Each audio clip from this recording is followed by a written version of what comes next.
The agencies that exist just now won't exist in 3 to 5 years. They have to adapt. So agencies will still exist, but not in the form that they currently are. I think we're quite unique in how we are approaching this. Yeah. And it almost feels like we're like a startup again. And I want to touch on, like, we talk about us being a boutique agency. We're a family at the core run business, but we're a boutique agency, but we service the world's biggest corporate businesses. And I think that gives us the advantage to them also, because they know that we can constantly change and adapt. What we're replacing right now is anything that's repetitive, and we're analysing deeply in our business, like, what are we doing every day? And we're looking at everyone, what are you doing every day? How much of that is repetitive? And let's replace it with AI, so that I want to spend more time doing is sitting with the team, coming up with ideas and innovation, and then feed that idea and innovation into the system. Yeah. So the system then looks after the repetitive things, and then we wake up the next day and all that work is done, and we're back in the office talking about the next idea.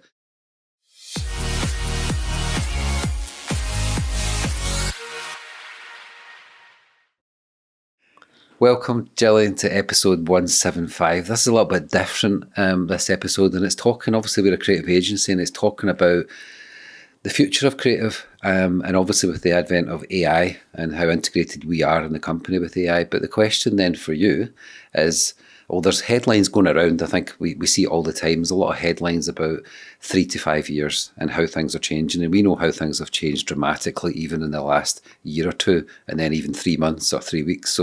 But one of the headlines I've seen going around is that most creative agencies won't exist in 5 years. Do you believe that, or do you think it's just a good headline? I've got a double response. Okay. I do agree with it.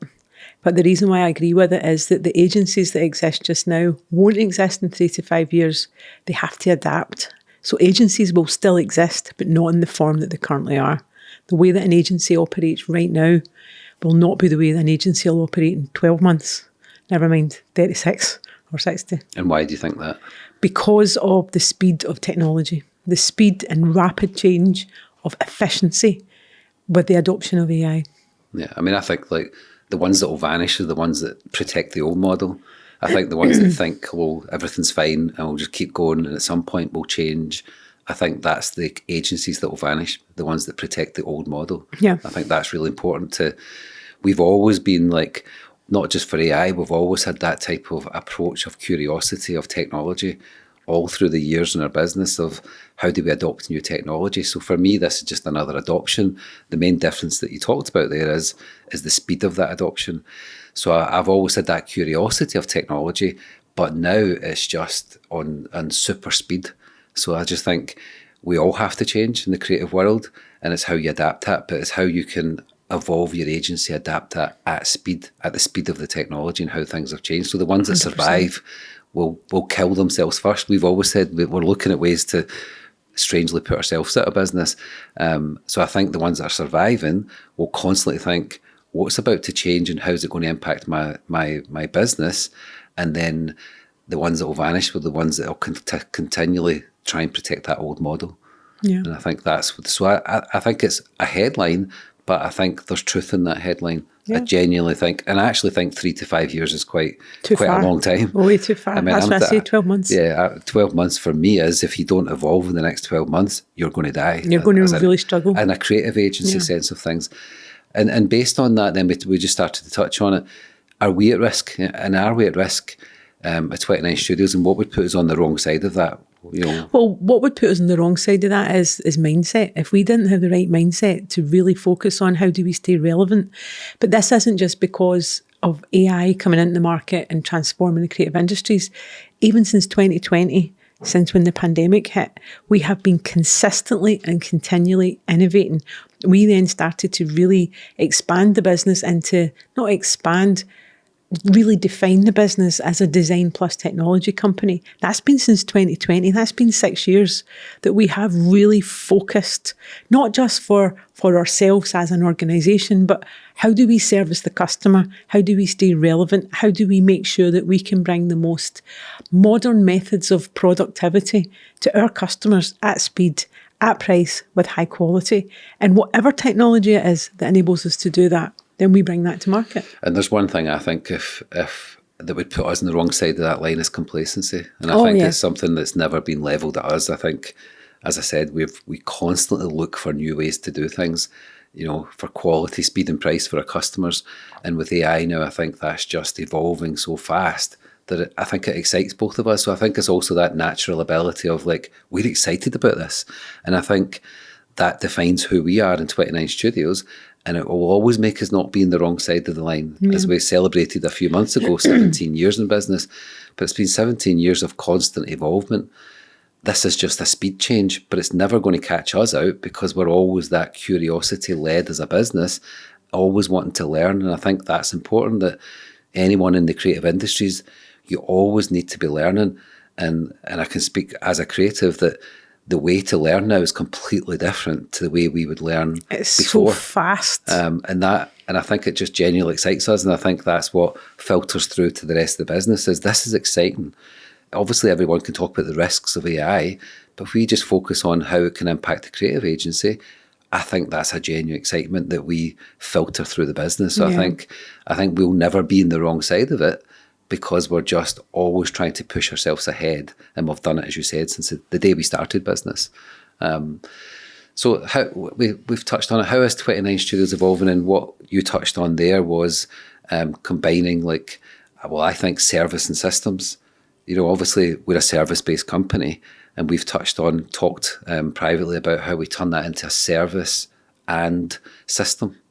And that combines with the design plus technology side of our business. So how would you talk to that about how we are a service-based company, but we're trying now because of AI to build in systems that benefits our customers? I think that there's a couple of points in there. I think if you we talked about this in an event, a podcast earlier. With AI, you can be a consumer of AI, you can be a creator of AI, and you can be a creator with AI. So when you think of a developer with AI, so the main layer is those that develop the LMs. Then you've got the creators with AI, which we are. We're creators with AI. And then there's consumers of AI. We're straddling between the creators with AI and the developers with AI. So we're taking it into a integral, integrated layer inside the company. We're not just consumers of AI, sitting, logging on, using chat, and then hoping for a result. We've went really deep, and we have for 3 years now. And what we're looking at, and it's proving to be a success with all the pilots we've done, and we've done many, many pilots on how do we add efficiency into that workflow. Best example is when we adopted the render engine and we were rendering 3D animation on the blockchain back in 2021, 22, maybe even earlier than that. I think just it was before, so 2019. Yeah. And we got 98% efficiency in our render process by just changing a little bit of the process, changing that little piece. So fast forward to 2023, when AI then started to become a tool that you could bring into your workplace, we then jumped on that and have adopted workflow efficiency. That's 3 years now we've been using AI. Yeah. So as you say, we're not dabbling in it or just coming across it. We've been quite deep in it for 3 years. And I've noticed the traditional tools that we would use as a design agency, as a creative agency, and how that's changed. And it's, in one way, we talk about, we've watched the video of the big red button, and everyone thinks that AI nowadays is you just press a red button and everything happens. It's still a complex system of different technologies that we're stringing together to get that efficiency. As you said, we've always looked for ways to be efficient for our customers, to provide efficiency and innovation for our customers. So I see this as the next challenge of how we take a multitude of different tools, of AI tools, and bring them together to create efficiency and volume and quality for our customers. And I think we're getting that now, and we've done some examples for that over the last few months, and we travelled to America to showcase that. And I think that's where I talk about now the content system we're building. We're not just building content, we're building a content system that enables our clients to be more efficient and more innovative at speed. So we're trying to use the speed of AI and deliver that to our customers. And what our customers want is that speed, that personalization, and that volume. But there's another key element that I can add into this, and this is what a lot of agencies are doing. A lot of agencies are doing it chaotically because they don't know how to adopt AI into their workflow. They're doing it with no structure. They're doing it invisibly.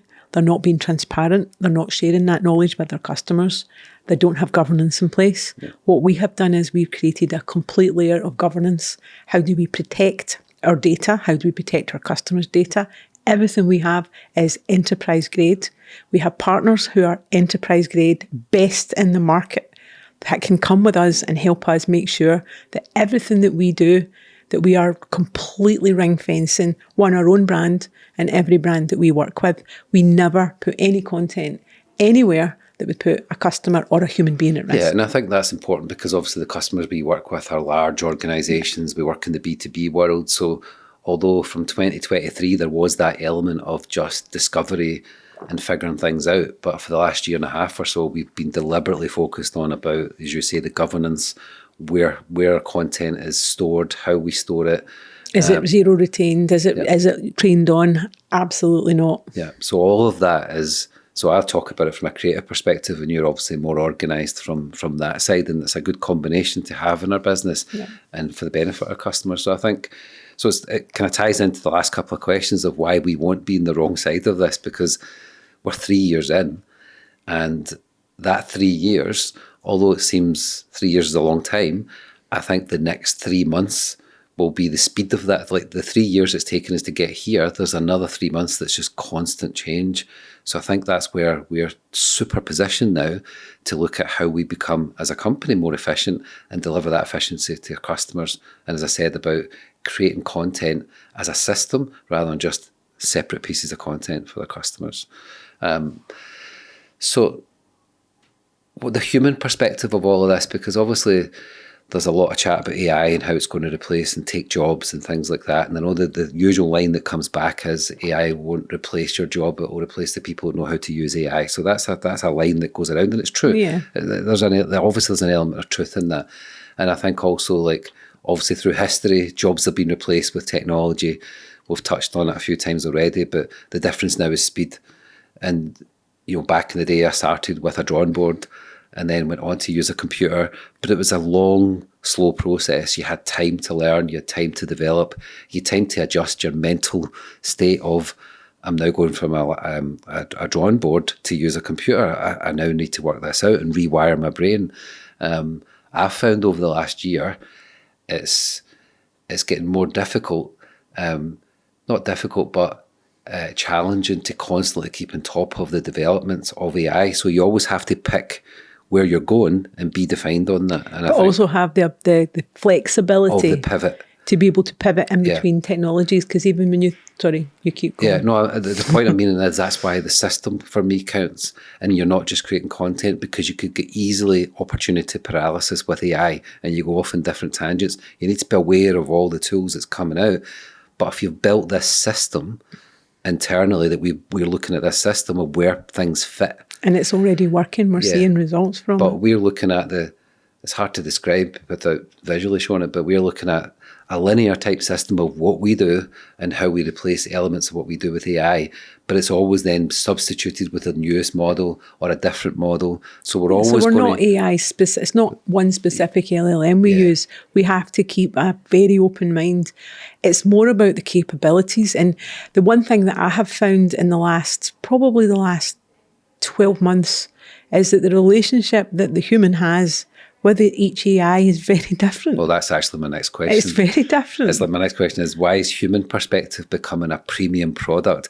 And that for us is super important in the industry, in the creative industry that we're in, that you always remember there's the premium product will be the human, because we're getting the AI to do like I remember back, just a little story. I remember when I first started and I was learning animation, and I remember watching all the Pixar stuff and Disney stuff, and people, the human would then draw the first frame and the last frame, and it's common knowledge now, obviously, but back in the day, I was learning, and the thing in between was called the in-betweens, and it was just like the in-between little animation slots, and that would then eventually go to a computer as far as doing the in-betweeners, the in-between shots. So you would always have the start point and the end point and then you get the computer. And as the computer developed, that's what the computer did. You built the start, you built the end, and the computer built the animation. Before, you had to hand draw each single frame, and they had a whole bunch of people back in the day who done those in-between shots. When you seen Walt Disney, remember we watched that show about Walt they Disney and the literally Royal sat, Sketching? they all sat at drawing boards, and you had the chief designer doing the start frame and the chief one doing the end frame, and there was a whole team of people just doing all the in-between shots. When computers come in, they took the in-between, the computer took the in-between shots. So all you had to do was the start and the end. I see that pattern similar with AI, especially in the creative industries. You need the human to create the starting point, and at certain points along that system, you need the human to verify, or at the end of the system, definitely before it goes to the customer. So I'm answering one question about how the human will become the premium product and allow the AI to do the in-between work. Well, the way I consider it is, we're both aligned on this. At the front end, it's contextual intelligence. The contextual intelligence is the human perspective. What is it that you're trying to achieve? So it's not just you go into the room and hit the big red button and out comes the back end. That's where you talk about AI being a big black box, where everybody in the world knows how to use ChatGPT. You send a prompt. Don't know about everyone in the world, but yeah. Well, everyone that uses technology will use ChatGPT in some shape or form, whether it's for your gym fitness or whether it's your recipes or whether it's in your work.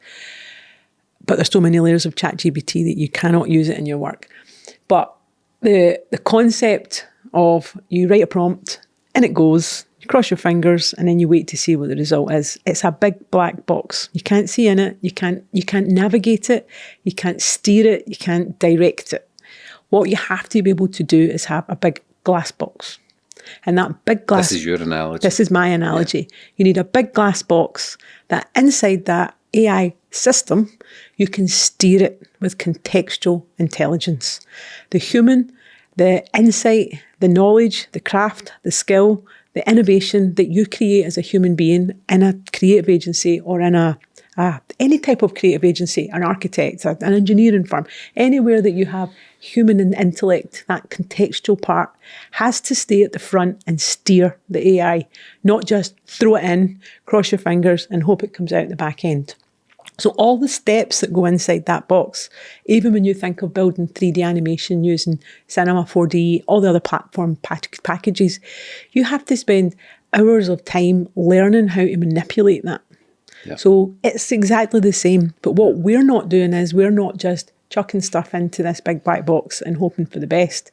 We're steering it so that the efficiency of it coming out the other end comes out faster and more accurately. And we were in the US recently at one of our manufacturing companies, and I used the analogy, my version of that analogy to fit the manufacturing world. It's like they've got this huge printing press that's got like 8 different stations, and those 8 different stations perform a different task as the label goes past, whether it's a different colour or a different embellishment.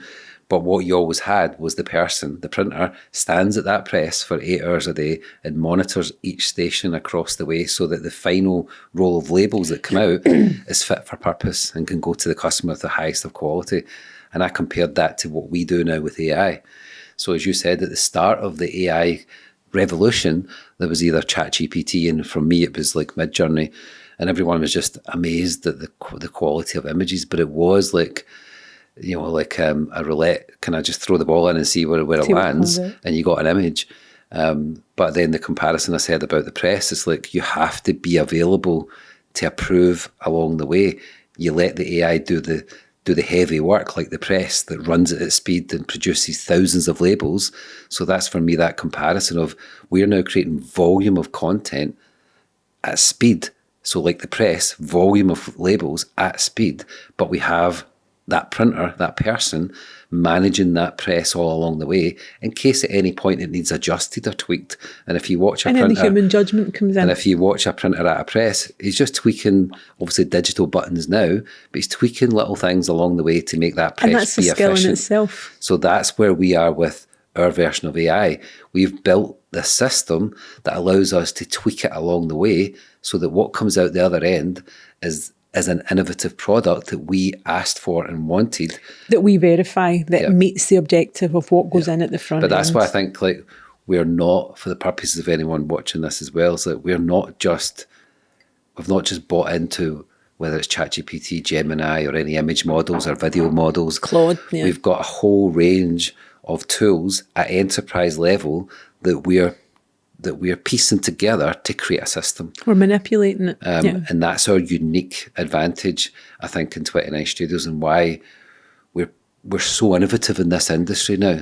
And I've always thought that that's our job. We've always said that as like, we work with the most innovative global companies, and our job is to go visit them. So back to the human thing. So whether that human thing is standing on a press, as the analogy, or managing the AI workflow that we do, or physically go to the customer like we do, it's turn up, be in the room, because AI can't read the room, can't get that gut feeling, can't make people feel things. So we have to still continually be the human in the loop, whether that's watching how AI develops or take it to the customer and show the customer of how the advantages of using our content system. And that was a big conversation we had a couple of months ago in America. So, and it's a clear differentiator. Yeah. It really is. We are a boutique agency, but we are doing something at the cutting edge of the market. And even some of the meetings that I've been in of late, it's about how can 29, how can we innovate and pass that value proposition to the customer. And I've read so many articles, and I've looked across the industry that there's so many creative and agencies that are using these technologies in a very siloed way, creating some efficiencies, saving money, and not passing it back to the client. So they're kind of like black boxing it and not sharing that value to the customer. Whereas what we're trying to do is, if we can save, let's just be hypothetical, if we can save 50% with efficiency and cost. Well, the numbers you're looking at right now is 30 to 50%. Between 30 and 50%. But if we can save 50% and we can then split that with the customer and give the customer half of that in savings, give them it faster with better quality. And more of it. Bigger volumes. Yeah, that's for us and really important over the next few months. But we're already doing it. We're already seeing that efficiency. Yeah. This is so exciting. Yeah, well, that's what I said a minute ago. It's like, we're just genuinely excited about it, and there is a lot of negative, and I think the negative in our industry comes from people who are not embracing it. Yeah, but then like also, we're in our mid to late 50s, 57. And I think we're quite unique in how we are approaching this. Yeah. And it almost feels like we're a startup again. And I want to touch on, like, we talk about us being a boutique agency. We're a family at the core run business, but we're a boutique agency, but we service the world's biggest corporate businesses. And I think that gives us the advantage to them also, because they know that we can constantly change and adapt. And we give them absolute service. Yeah. And I think because deep down, I think they see it, how much we care and how much passion we've got for this business, because it's our family. And for their business, how much passion we have for their projects. So I think they see that innovation filtering through, and that's our job. I've said it since we started business. Our job is to innovate for them, and the latest way of doing that is AI. We're just genuinely excited about the tools that we're developing right now, and our new website that's coming soon. That will reveal a little bit more of that. So I think the headline of this obviously talk was about, we've watched a lot of things, and obviously the downside, as we touch on, is a lot of people are getting made redundant. Yeah, and that's really sad. And what I'm hoping is that these people can learn the tools of AI, because I think there is opportunities there. There is opportunities in the creative world and industries to develop their skills again and retrain, retool, and come back stronger, because it's not going away. Yeah, and for anyone that's been made redundant and is in that really unfortunate position, dedicate 3 months and go as deep into AI as you can, as deep in, because you will completely retransform your job. Yeah, I would agree. Like 3 months, like in the past, it's been like you need to take a year out or 2 years out. Retrain, reskill. In 3 months' time, you can learn so much, and you will be an asset. Valuable. Yeah. You'll be able to command your salary for any company. Because it's what we're saying. Humans, for us in this business, is super important. But they have to come with that mindset and that attitude. Totally and mindset. that discipline of, I want to learn. And and we know that as we've developed our business and careers over the years, that it's the constant attitude of learning. But then also the other thing that we were talking about this last week when we were watching one of the videos that we watch every night, and it was about the industry sectors that are going to be complete. I think it was a Tony Robbins video actually with Steve Bartlett. I think it was a little short video. Yeah. It was, and there was a diagram, and it was like a diagram that talked about what the professional industries and then the industrial industries and then the human-led industries like the gardeners, the construction companies, right through to the lawyers and the accountants. And when you think of professional services where you pay a top dollar to have a chartered accountant or your financial accountant, again, your legal advice and all the legals, they people have trained for years to get that qualification, and that is a real skill. One of the things that was mentioned is that these industries are going to be slaughtered. And yes, the process will be. But if a lawyer or an accountant or a professional advisor embraces this and is transparent about it with their customers, I would much rather have a lawyer who is deep in AI, because I know that that human has got human sentiment and human perspective, but put all the easy bits through AI. Yeah, but and have that legal, and that's where the legal industry, if it doesn't embrace it, will have a real challenge. The exact same applies to our industry. Yeah, we've had a process for years of, let's just name the Adobe suite and how you would do things in Adobe Illustrator. You'd use Photoshop, they would use Premiere, we'd use all the different tools to generate a piece of artwork or a piece of film or any 3D graphics. So there was a whole process of learning across all different tools. The same applies now to all professions. It's just a different set of tools, as I've touched on. So it's just a different content system. It actually was a content system in the past. For me, the past, all the Adobe tools and everything else are now trying to embrace it more with adding AI into those tools. But you're still using the range of tools. It's not a silver bullet. AI is not one program you should use and it'll do everything. It's not the silver bullet. You still have to learn and train. So like you're saying with the lawyers or accountants and things like that, it's the same for the graphic designer or the designer. We have to retrain and retool with these new tools. And if you do that, you'll become invaluable. So going back to anyone that's maybe been in the industry or the graphic design industry, do that 3-month thing, deep dive, contact us, and we'll put you on that little track. Come work with us. If you've got that attitude, like, I want to learn this, and you're genuinely excited about it. Because if you bring fear, it will spread. And what we're trying to create in 29 Studios is excitement with AI, is genuine excitement. But then on the opposite side, the other industries that Tony Robbins in his massive diagram talked about was like your electricians, your plumbers, tradesmen, where you can't physically have an AI fix your plumbing if your plumbing's broke. But what the plumber can do is put AI into their workflow process. So the process of how do they get their calls, how do they find new customers, how do they manage their social media, how do they manage their phone calls, how do they do all of that? All of that can be done with AI to let the plumber. So you're not giving advice to plumbers and so where lawyers. Where the plumber has got the most amazing opportunity, because you can't replace a plumber. Yeah. So the trades are going to be... No, I don't think you will. Yeah, you'll be able to do robots, but you still wouldn't be able to get that robot in and do the crawl space. You probably could, but I'm just being, at this point in time, the industries that are not going to be touched are the human industries, but you can put AI in to make it more efficient. Right, so this episode's about creative industries, not plumbers. I'm thinking industry-wide. But that's what we do. But all that still applies to us as a creative company or any creative agencies. It still applies. There's things, it's what we were talking about yesterday with the team. It's like anything that you're doing that you repeat every day can be automated. We just need to find and develop the system that allows you to do it. Because what we obviously are discovering, it's not one tool, as I said. It's the combination of tools. So we're combining those tools to look at anything that we do that's repetitive, to make that automated, couldn't find the word, to make that automated. And that's what we're trying to do, because what that allows us then to do, because I need to let this finish because I know you're down to put in. From a creative point of view, it's all about generating ideas, coming up with ideas for your customers. So the more time you have to spend thinking about the idea and the creativity, then the better your business will be.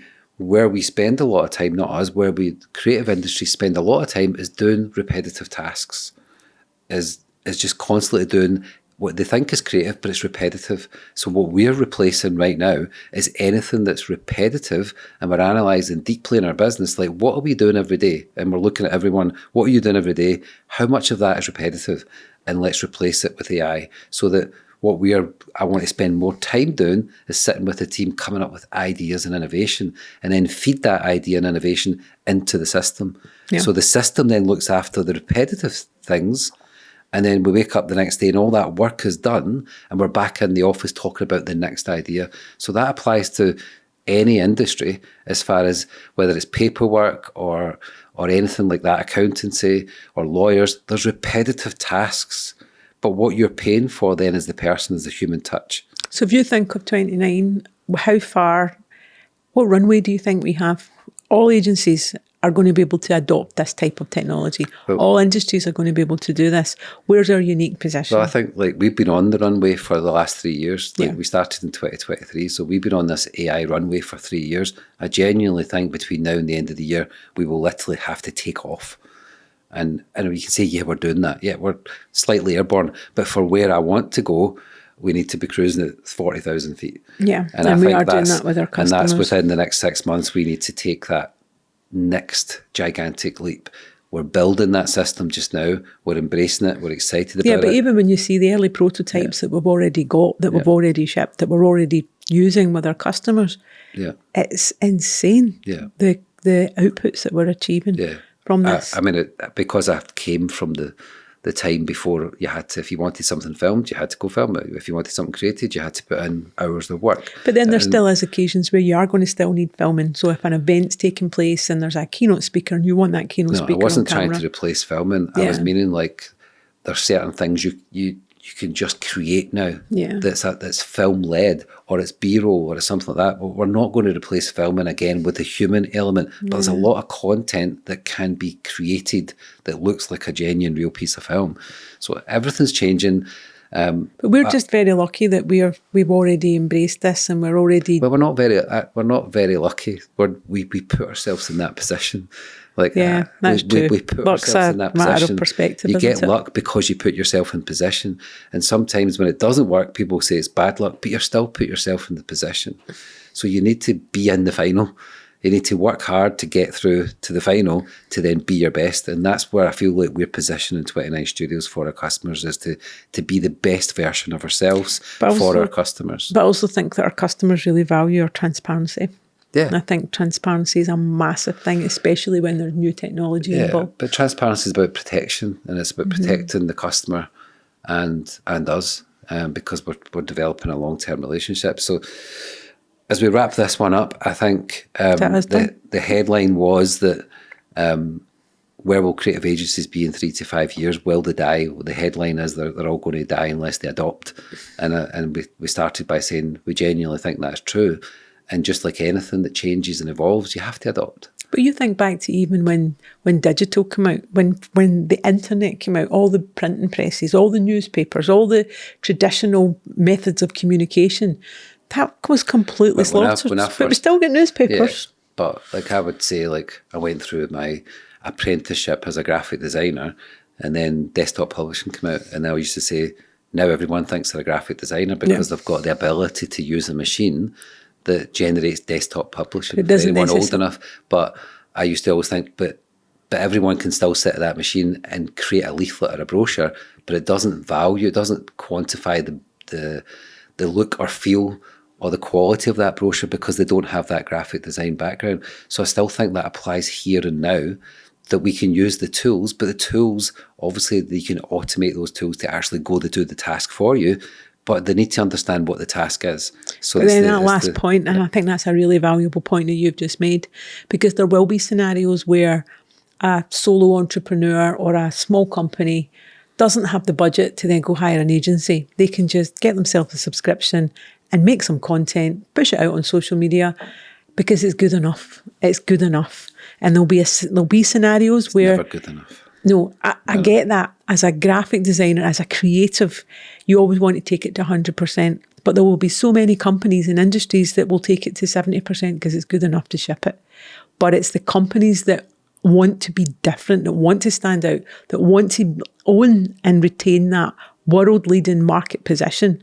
They need the best. They need world-class. And that's the difference between having good creative and just creative. Anyone can create creative, but it's good world-class creative. That's where we sit. Yeah. And I think that's important to finish up on, is that everything is changing, as we say all the time. This is the worst it'll ever be, like AI and technology and innovation, and you need to get on board with it. So to wrap up, like, the agencies that won't be here in 3 to 5 years are the ones who are holding on to the current model and still trying to work out, what do we do with this AI? Because it's just getting faster. Like, when we we talked about this, I remember last year going, you might have 6 months, a year to kind of adopt. Now I'm like, we're having weekly meetings now in our company about AI, weekly meetings, because of the speed of change and how we integrate the latest tool into our system. So I think that's the companies, agencies, or any business that will die, who hold on to their old model, who just hold on and think it'll be fine, it'll be fine. And there'll also be agencies that will unfortunately have to close up their doors. But equally, for everyone that closes, there will be 10 new ones that will pop up that are AI first.